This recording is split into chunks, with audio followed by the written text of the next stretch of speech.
I was walking down Collingwood Street, and on my left, I passed this huge, beautiful, noble, Victorian building.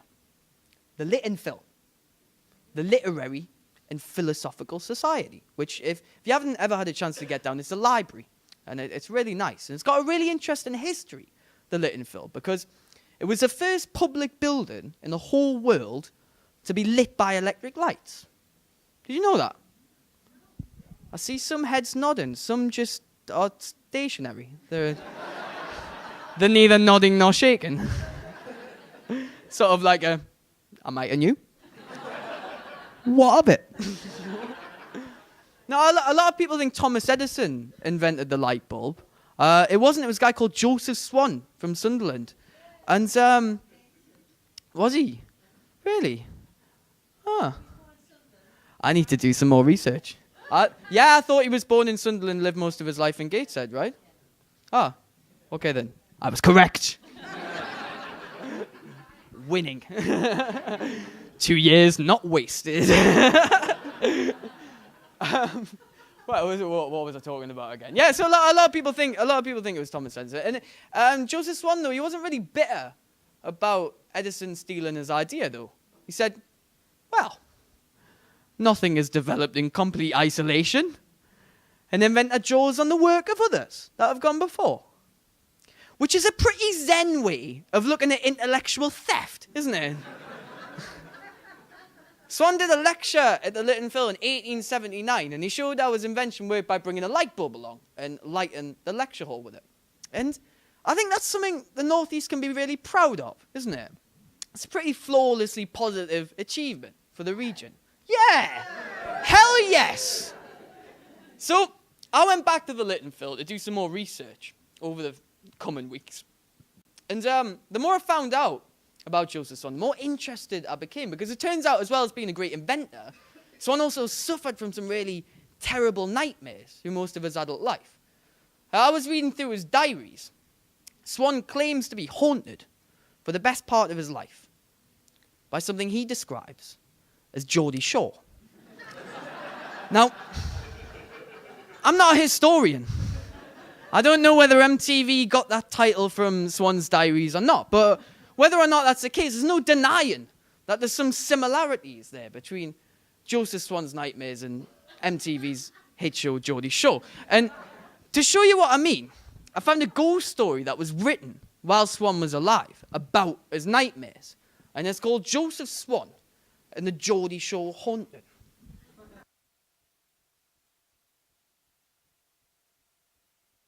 Serious bit of history here. That's right, laugh at your culture.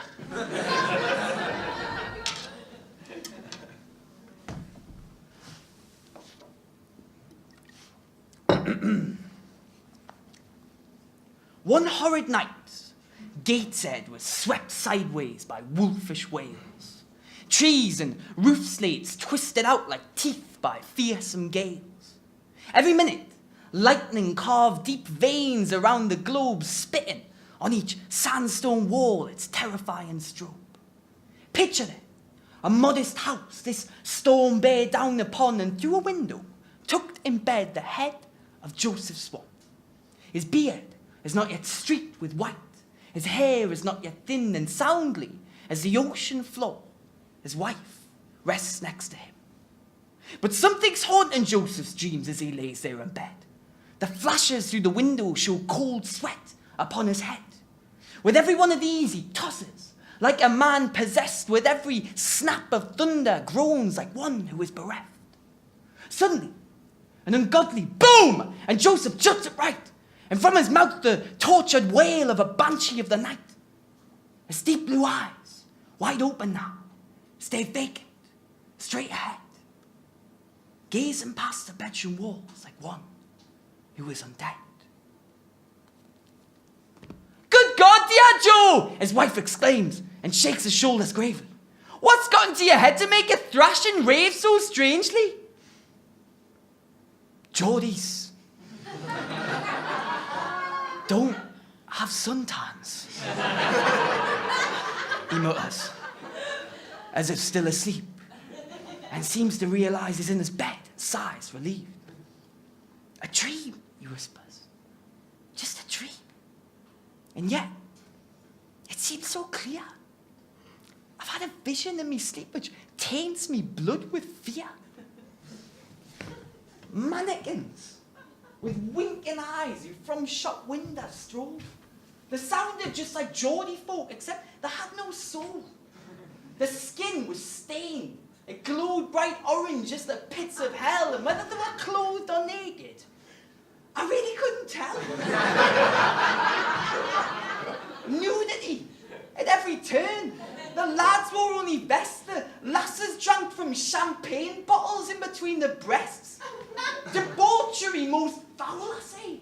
They drank each spirit drop until the vomit carpeted the floor. They wouldn't stop. They went to bed with anything. In truth, they were so wrecked. They seemed to care more for the jewellery than the self-respect. And from the den, they festered it.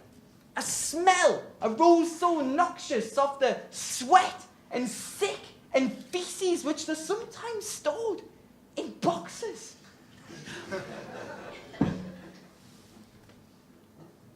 Such a horrid vision, his wife replies.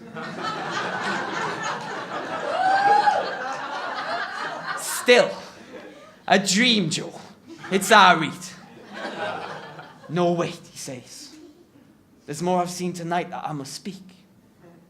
They chattered, often in a tongue I couldn't understand, of smashing birds, tashing on, needing a spray tan, rocking the gym, being game as a badger, and in there like swimwear, and using a trick they called Vite for Men to shed unwanted hair. But in between this gibberish, one fact was plain to tell there were the vainest creatures to walk this earth since Narcissus himself. Me hair in the mirror, me trip to Ibiza, an endless monologue of patter spat out about themselves like a factory venting smog. Though a strange dream, his wife pleads. Don't worry anymore. No, please, Joe begs. I need to tell the end of what I saw. It seemed the whole that this fair city had become a stage where greasy, snake-eyed businessmen put on a circus play. And for the cast, they coaxed those mannequins to play the roles of moving with the hidden strings and swinging from the poles. And from outside a massive tent, a ringleader called forth. Roll up, come and see the freak show in the north! The actors danced in pitch black cages to the tune of fame, plied and lured like harlots into petty acts of shame to entertain the crowds that stood on stage as bare as meat, stumbled round for pity laughs and fell at strangers' feet. And the audience roared a crashing clap, a bittersweet delight, crying, fancy what those northern animals are really like. But in truth, the stage was kept so pitched, spectators couldn't see those faces, were just painted on by another's industry. There was a crack of loneliness in the hearts of all those cast, though in the dark, no one would see a tear behind the mask.